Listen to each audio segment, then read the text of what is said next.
Wonderful, great, marvelous. I'm so happy to be back again today. I'm sure you're all doing well. You're keeping safe.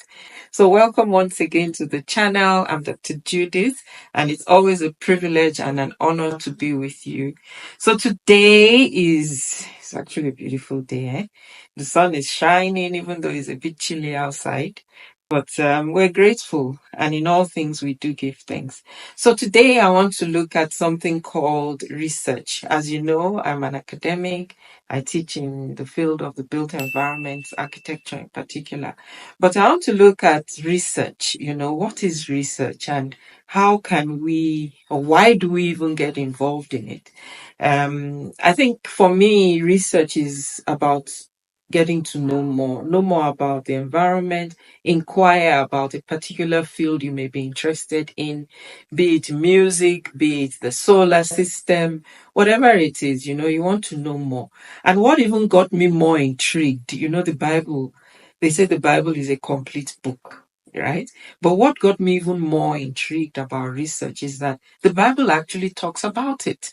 And I found this in Proverbs 25, verse 15, where it says, "It is to the glory of God to conceal a thing, and to the glory of kings to search it out." To the glory of kings to search it out. What does that mean, right? To the glory of kings to explain the thing, to the glory of kings to unpack it, to the glory of kings to bring an understanding, to investigate the thing. So for me, I could conclude that those who are involved in research are actually doing an honorable thing. They're finding answers, they're finding new things. Remember, God created all. So God knows about it all. He knows the beginning, He knows the end. In fact, He is the beginning, He is the end, but He knows it all.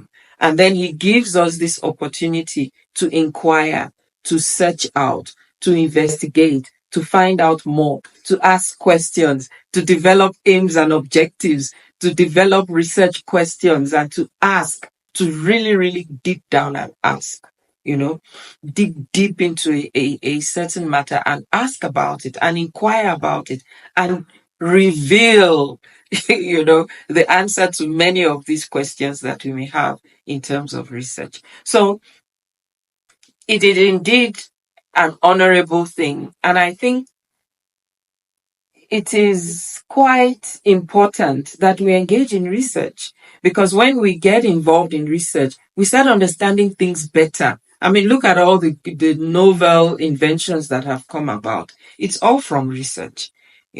One that intrigues me more, there's a song we sing, "Immortal, Invisible, God Only Wise." I don't know if you know that song. Immortal, invisible, God only wise. And then it goes on to say, "In light, inaccessible, hid from our eyes, most glorious, most gracious, the ancient of days." That song, when you go and listen to it, is so deep.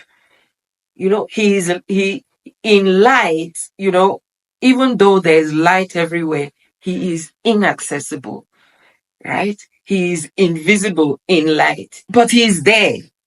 He is present. He is the immortal. He is the invisible. And it just shows us the grandiosity of this God that we serve.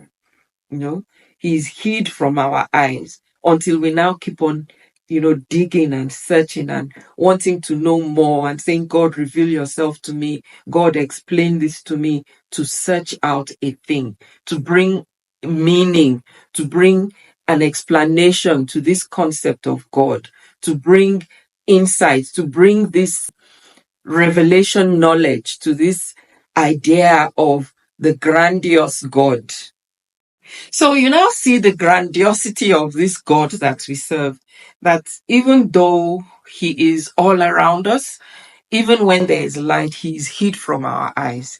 That hymn, for me, that hymn really tells us a lot about the magnificence, of this God that we serve. And so that verse in Proverbs 25:2 says that it is to His glory to conceal a thing, right? It is to His glory to conceal a thing. Let's think about that a bit more. Nowadays we're having, even the way I'm communicating with you now, To tell you the truth, up till now, I don't understand it. Through the waves, cyber waves or whatever that is somehow all around us, must be all around me and all around you, wherever you are, for us to transmit this kind of waves, this kind of information through this atmosphere, that God knows all about, and we are still trying to understand. Now we can use it, but we may not understand it fully. So God is all around us. His creation is so vast. So he's all around us. God is so grand. He's all around us. He's so knowledgeable that these things that we are just creeping into, we hear about nanoscientists, we hear about crypto, we hear about this. I'm like, oh, I'm telling you, God knew all about it even before it was revealed, even before research brought it to our knowledge. So it is to God's, to his glory to conceal a thing. Even when we think about the many diseases that are coming up, believe it or not, the cure is right there in front of us, but we don't know it, right? As a child, I mean, my mom has told me as a child, I had diarrhea and my parents were in and out of hospital. I was just a tiny little baby with this diarrhea. It was just pouring and pouring, losing fluids. They were giving me all sorts of injection and infusion. Expensive, very expensive.